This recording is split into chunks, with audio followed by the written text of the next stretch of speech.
Assalamualaikum warahmatullahi wabarakatuh.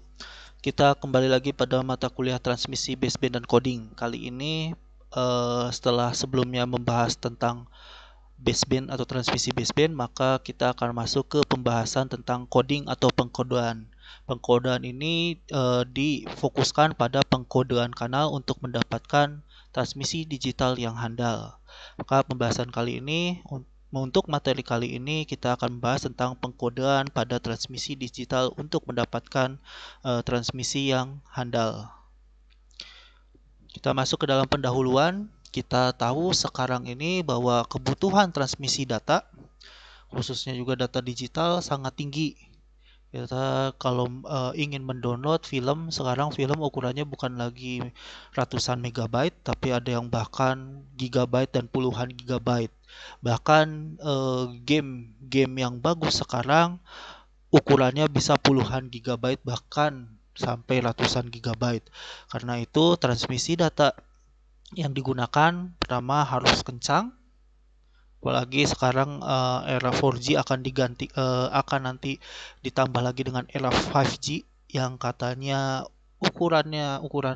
bitrate-nya itu bisa sampai gigabit per second atau mungkin bahkan lebih. Maka selain harus kencang, tentu juga harus kencang, harus juga handal. Handal dalam hal ini adalah data yang ditransmisikan harus benar, tidak salah. Seperti itu. Eh, Penggunaan transmisi data digital seperti ini sangat banyak digunakan, entah itu dalam bidang pemerintahan, dalam bidang militer, TNI, misalnya kita menggunakan untuk komunikasi, eh, pertahanan, dan juga untuk pribadi. Kita mendownload film, mendownload game, mendownload banyak hal, gambar, dan lain sebagainya. Kita ingin transmisi data yang cepat dan juga yang handal. Handal dalam hal ini adalah transmisi datanya benar, tidak salah, tidak ada error. Nah, untuk mendapatkan transmisi data digital yang handal dan efisien, maka kita perlu melakukan kendali atau kontrol terhadap error atau kesalahan bit yang dikirimkan. Nah, pendahulunya dulu adalah Claude Shannon. Shannon ini seorang matematikawan pada tahun 1948 menyatakan bahwa dengan encoding informasi yang tepat, menggunakan pengkodean informasi yang dikirimkan, jadi pengkodean kanal, error yang ditimbulkan oleh kanal noise atau media penyimpanan dapat ditekan ke tingkat yang diinginkan tanpa harus mengorbankan rate dari transmisi informasi. Jadi rate-nya tetap bisa cepat, datanya bisa juga tetap banyak, throughput-nya tinggi, tapi kita bisa mengendalikan besarnya error sehingga serendah mungkin sesuai yang kita inginkan. Nah, kalau sebelum-sebelumnya kita membahas tentang transmisi baseband pada bagian sumber ataupun pada modulasi, maka sekarang kita akan membahas pada bagian encoder dan juga decodernya untuk encoder dan decoder dari kanal tersebut sehingga menghasilkan transmisi data yang sebisa mungkin idealnya adalah bebas error.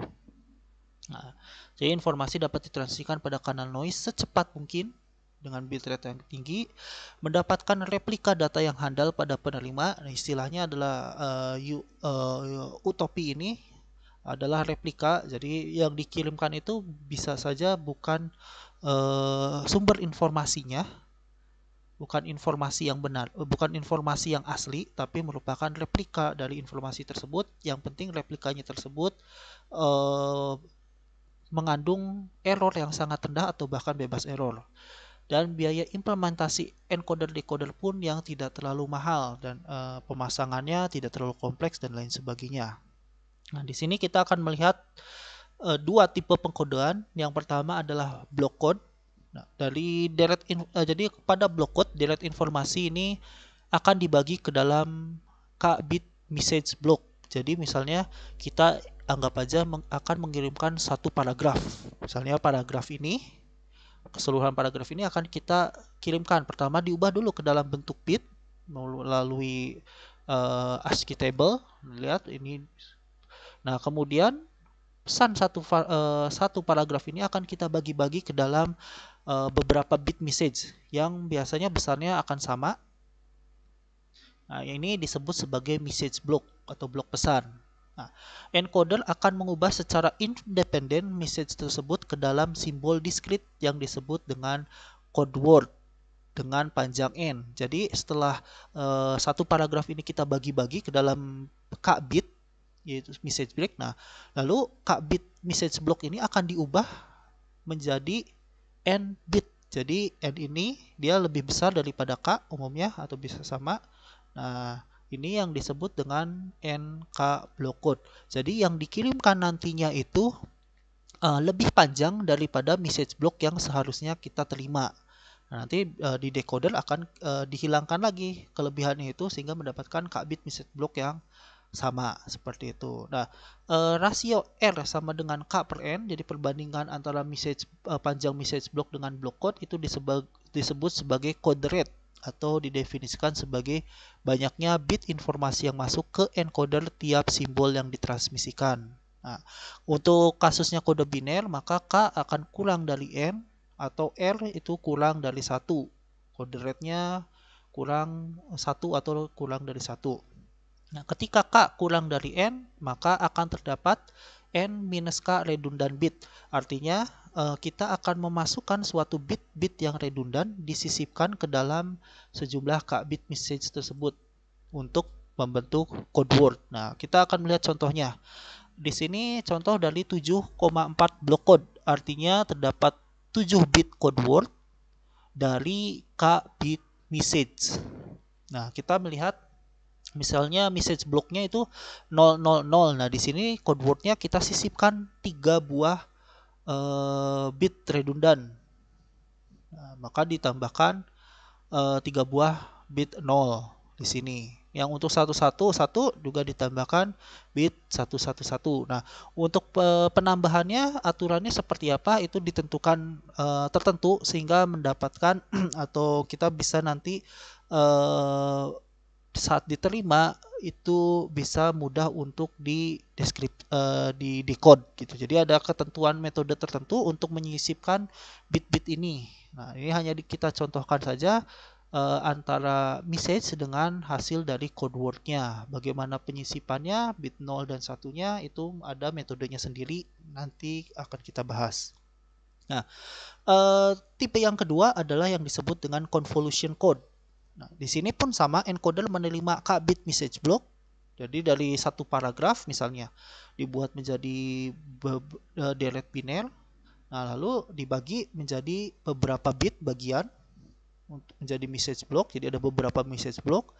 Nah, berikutnya itu akan menghasilkan deret n simbol block. Nah, jadi sama nanti akan disisipkan juga dengan yang tadi dari K bit message block akan diubah menjadi sebanyak n simbol block.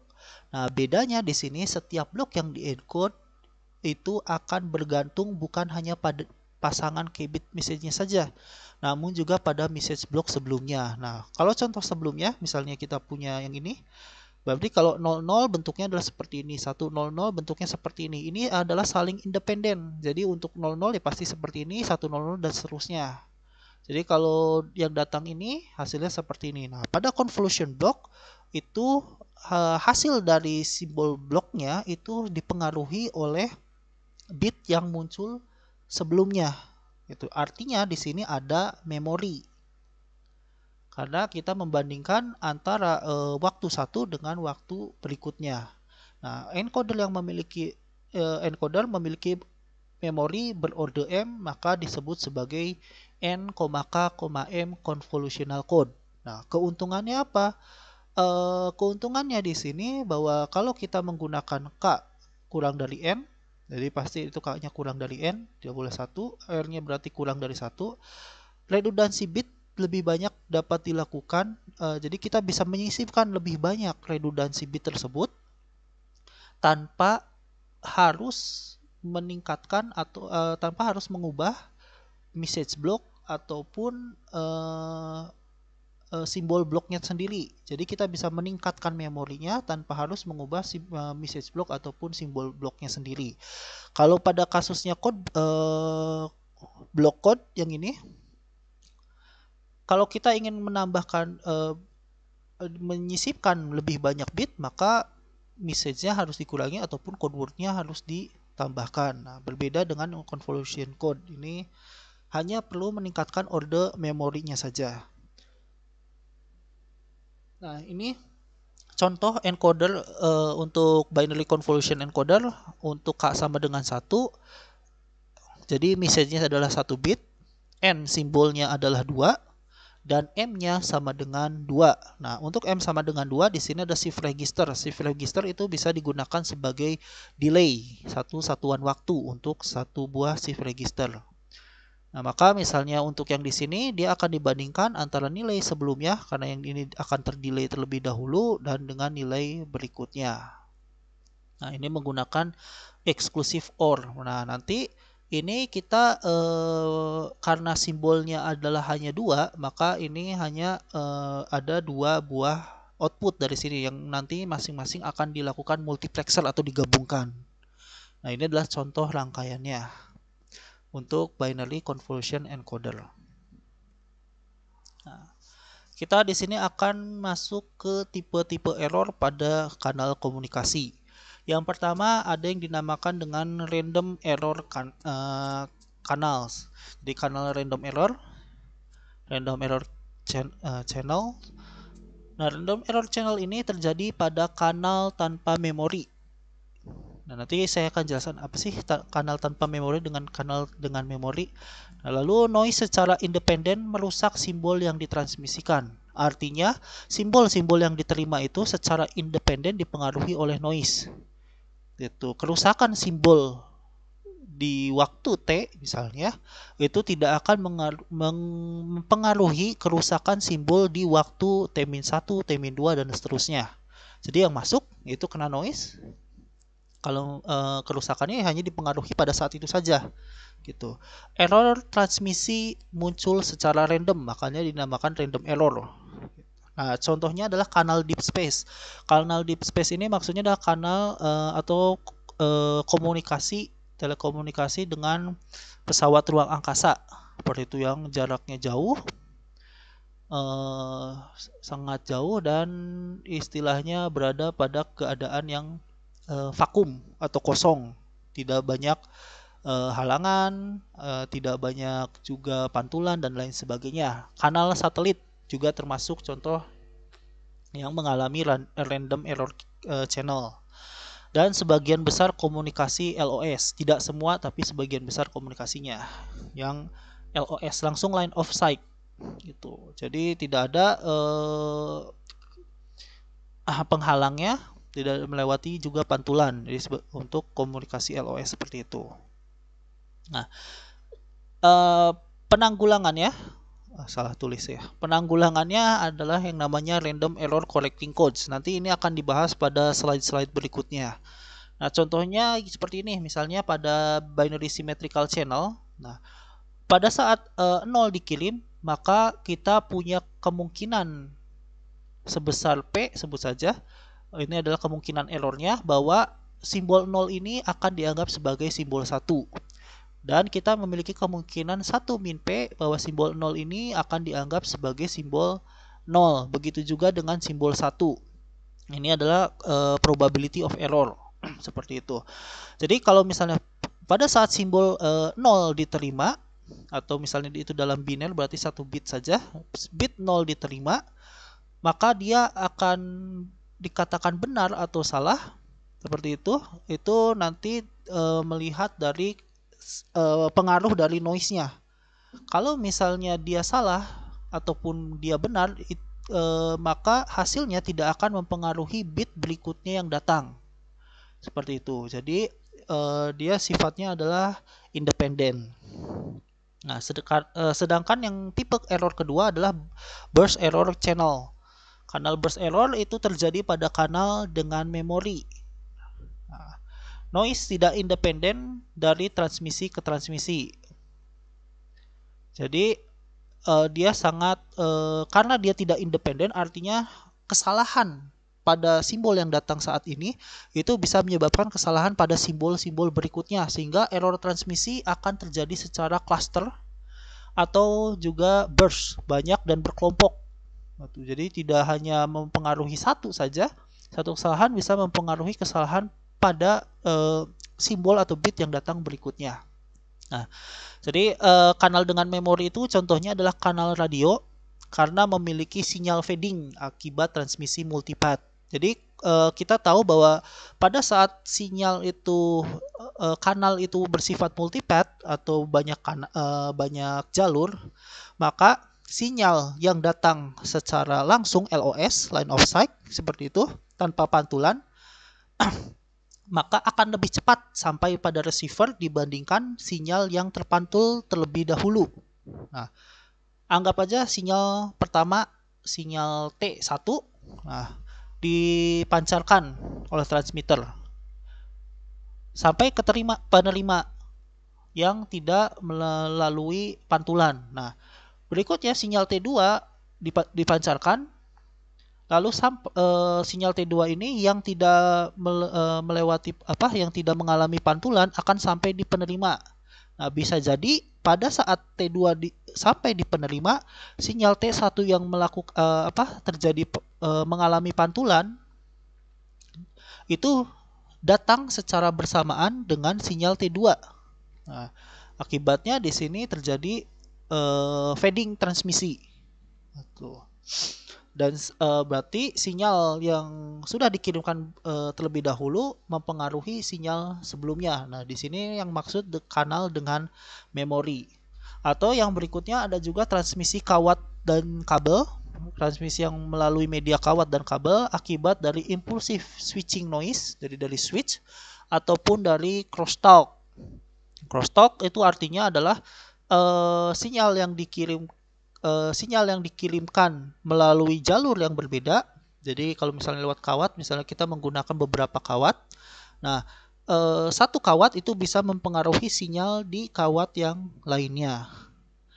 Makanya pada twisted pair itu dia dipilin beberapa kawat itu dipilin untuk menghindari terjadinya crosstalk. Nah, jadi itu untuk burst error kanal.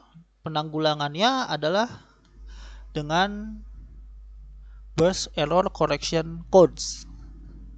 Nah, misalnya burst error correction codes itu gambarannya seperti ini. Kita punya state 1, sebut saja ini adalah yang dinamakan dengan keadaan baik. Dan ini adalah stage 2 dengan keadaan buruk.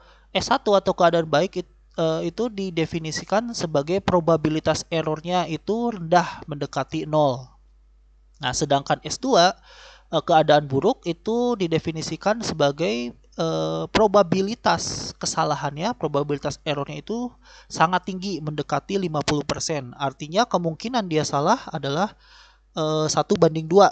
Dari 2 bit itu kemungkinan 1 yang salah. Nah, pada saat keadaan baik dia akan di sini hampir tidak ada error, tapi pada suatu waktu terjadi kanalnya itu menjadi buruk, errornya menjadi tinggi, akibatnya dia pindah dari keadaan 1 ke keadaan kedua.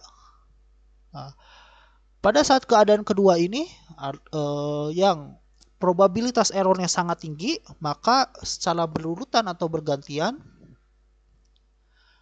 bit-bit yang datang kemungkinan errornya akan menjadi sangat tinggi. Jadi kesalahan baca yang 0 dianggap 1 ataupun 1 dianggap 0 menjadi sangat tinggi.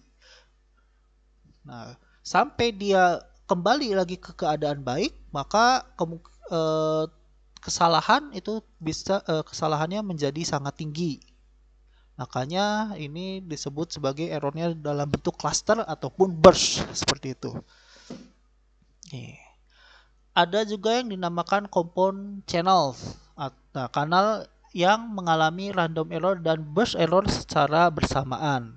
Tentu penanggulangannya adalah menggunakan burst and random error correction codes. Berikutnya kita akan bahas bagaimana kita melakukan pengendalian error. Strategi apa yang harus kita lakukan? Untuk sistem komunikasi satu arah di sini yaitu transmisi hanya terjadi satu arah dari transmitter ke receiver. Transmitter untuk mengirim dan receiver hanya menerima. Bisa ditanggulangi dengan yang namanya forward error correction atau FEC, yaitu dengan menyisipkan kode yang otomatis akan memperbaiki error yang terdeteksi pada receiver. Jadi dalam hal ini kita menyisipkan bit-bit pada pesan yang menyisipkan bit-bit yang pada pesan yang kita kirimkan, artinya bitnya akan semakin panjang, yang nanti bisa meriksa apakah ada error atau tidak dan memperbaikinya secara otomatis. Nah, contohnya adalah sistem komunikasi balik lagi ke deep space. Jadi kalau misalnya entah itu satelit ataupun pesawat luar angkasa, karena encodingnya pada pesawat luar angkasa atau satelit itu harus sederhana. Karena kebutuhannya dia harus bisa menghemat daya. Yang pertama itu, yang kedua tentu tidak bisa membawa komputer dengan kemampuan yang tinggi, yang sangat tinggi, itu akan sulit. Maka encoding di sana ya buat saja sangat sederhana. Nah, baru di stasiun buminya, karena dia bisa menyimpan daya bisa menggunakan daya yang tinggi, menyimpan komputer yang sangat canggih, maka bisa dibuat decoding yang sangat kompleks. Nah, dalam hal ini FSC bisa digunakan. Nah, untuk sistem dua arah, definisinya adalah informasi dapat dikirimkan dua arah, yaitu transmitter dapat juga berperan sebagai receiver. Jadi di sini bisa sebagai pengirim ataupun menerima atau disebut sebagai transceiver. Dan juga sebaliknya. Jadi kalau misalnya ada dua end user, satu bisa mengirim, bisa juga menerima. Berikutnya juga yang kedua bisa mengirim maupun menerima. Ditanggulanginya dengan deteksi error dan transmisi ulang. Nah, bedanya kalau yang tadi sistem satu arah, dia harus memperbaiki otomatis sendiri di penerima. Nah, tapi kalau dua arah, kita tinggal minta. Jadi misalnya si A ngirim ke kita, terus kita lihat, wah salah nih, ini error nih gitu. Nah, tahu dari mana errornya?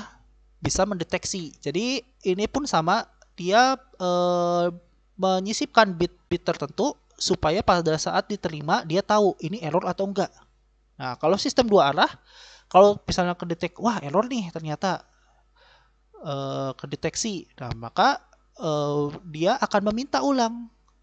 Kita akan meminta ulang ke si A, ini ada yang salah nih, tolong kirim ulang. Nah, kalau yang sistem satu arah, kita sendiri yang harus memperbaiki. Jadi si A ngirim, wah ada yang salah, kita sendiri yang harus di penerima sendiri yang harus memperbaiki.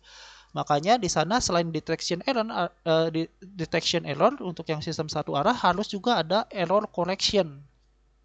Nah, itu error detection dan error correction. Nah, tapi pada sistem dua arah yang dibutuhkan hanya error detection saja atau deteksi error. Dan meminta transmisi ulang. Ini disebut automatic repeat request atau ARQ. Ketika receiver mendeteksi error, pesan request, jadi pesan pada saat kita, misalnya A mengirim ke kita, kita melihat atau mendeteksi, wah ada error, kita request minta untuk dikirimkan pesan lagi, seperti itu. Nah, contohnya adalah kanal telepon dan juga beberapa sistem komunikasi satelit. Seperti itu. Oke. Nah, ada dua tipe ARQ. Yang pertama adalah stop and wait ARQ. Di sini transmitter mengirimkan code word pertama. Jadi misalnya transmitter kita mengirimkan code word kepada receiver. Nah, sebelum dia tadi kan code word itu adalah pesan-pesan yang dibagi, yang dipotong-potong ya dari pesan awalnya. Nah, sebelum dia mengirimkan code word berikutnya, maka transmitter harus menunggu dulu balasan positif atau disebut dengan ACK, acknowledge, atau negatif, negative acknowledge dari receiver. Jadi kirim dulu nih satu pesan, satu potong pesan. Nah, nanti nunggu dari penerima dia ngirim apa nih, ACK atau NAK. Kalau ACK kita kirim lagi code word berikutnya, bagian kedua, bagian ketiga. Nah, pada satu waktu ternyata diterima NAK, maka kita ulangi lagi. Misalnya kita udah ngirim 5 bagian. Nah, pada saat bagian kelima kita kirim, ternyata balasannya NAK negatif. Wah, berarti ada yang error. Kita kirim lagi 5 terus aja. Selama dia tidak si receiver ini tidak mengirimkan ACK, maka dia akan terus mengulangi atau mengirimkan bagian yang kelima tadi. Nah, pada kasus noise tinggi, code word yang sama mungkin harus dikirimkan berulang-ulang kali sebelum akhirnya diterima dengan benar dan di ACK. Nah, tentu itu menjadi kelemahannya dari ARQ.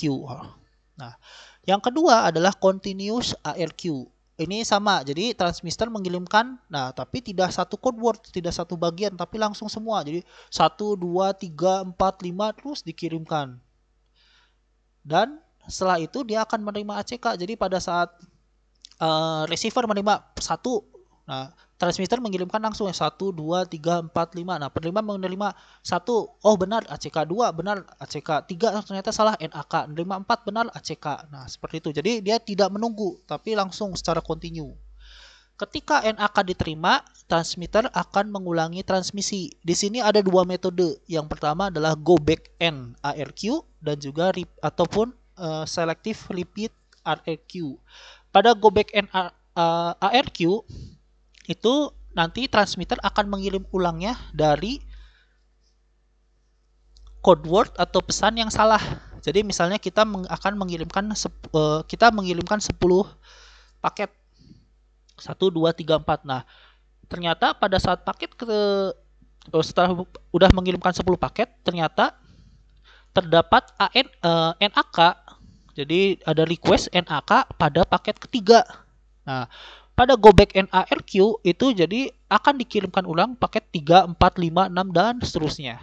Nah, pada selective repeat ARQ, kalau misalnya 10 dikirimkan 1 sampai 10, nah misalnya ternyata 3 yang menerima NAK untuk paket ketiga, maka hanya paket ketiga saja yang dikirimkan. Seperti itu. Jadi memang kalau dilihat dari segi efisiennya, selective repeat ARQ lebih efisien karena nggak harus mengulang semua paket dari awal lagi.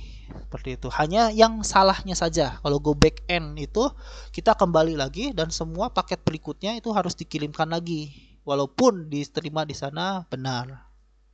Nah, perbandingan antara continuous dan stop and wait ARQ, continuous ARQ lebih efisien dibandingkan stop and wait ARQ.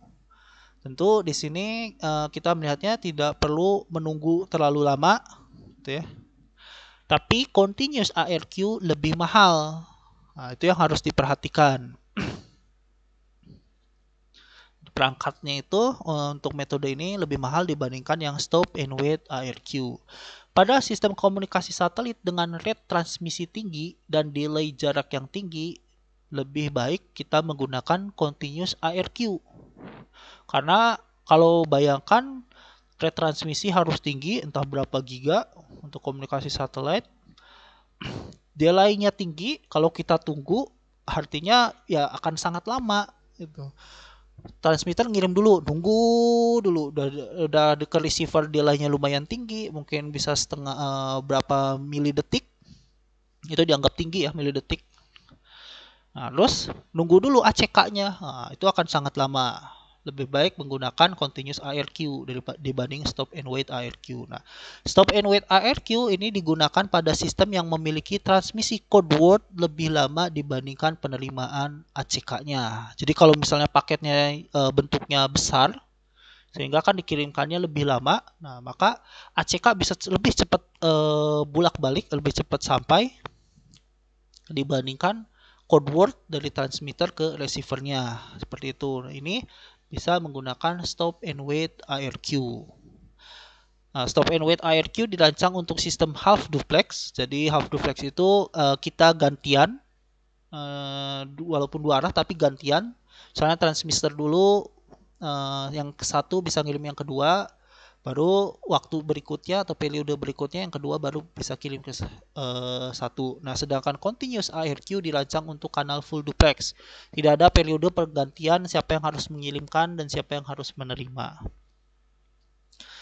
Sedangkan perbandingan ARQ dan FEC, error deteksi memiliki perangkat decoding yang lebih sederhana dibandingkan error correction. Artinya FEC di sini memiliki perangkat yang lebih kompleks daripada ARQ. Karena FEC harus memiliki kemampuan error correction. ARQ lebih adaptif dari sisi hanya mengirim ulang saat terjadi error. Jadi dia meminta mengirim ulang itu hanya saat terjadi error. Kalau misalnya tidak ada error, FEC mau bagaimanapun dia harus memiliki kode untuk deteksi error dan juga koreksi error gitu. Walaupun misalnya errornya itu 0%, tidak mungkin terjadi error, maka FEC tetap harus mengirimkan koreksi error ataupun deteksi kode koreksi error ataupun kode deteksi error. Sedangkan ARQ ya hanya perlu mengirimkan kode deteksi error dan hanya mengirimkan ulang kalau terjadi error. Pada kasus kanal dengan error rate yang tinggi, throughput sistem ARQ untuk pengiriman yang benar menjadi rendah. Ya, untuk error rate yang tinggi, artinya pengirim itu harus mengirimkan paketnya berkali-kali. Jadi anggapannya, kalau kita mengirimkan 10 paket, ya 10 paket deret, dan errornya sangat tinggi ke 10-10-nya anggap aja salah, maka dia kirimkan terus 10, 10, 10 dan seterusnya. Pada FEC tidak akan seperti itu. 10 ya sudah. Perlu dikirim ya udah, nggak usah kirim balik gitu. Dan diharapkan bahwa dia bisa melakukan koreksi errornya sendiri. Ya memang ada batasan sebenarnya koreksi error untuk dilakukan. Jadi berapa nantinya dia bisa memperbaiki berapa bit sih gitu yang bisa diperbaiki, berapa bit gitu. Jadi nggak bisa misalnya kita kirim anggap aja 10 bit, terus 9 bit itu salah semua, nanti diperbaiki. Nah itu kemungkinan besarnya nggak akan bisa perbaiki dengan benar gitu. Jadi mungkin hanya dari misalnya dari 100, 1, 2, 3 sampai 10 bit itu 10%-nya atau tergantung nanti kompleksitas dari si kode error koreksinya itu sendiri. Sistem gabungan ARQ dan FEC juga mungkin untuk dilakukan walaupun belum banyak yang mengimplementasikannya. Oke, sekian ini untuk materinya sampai di sini. Terima kasih atas perhatiannya. Assalamualaikum warahmatullahi wabarakatuh.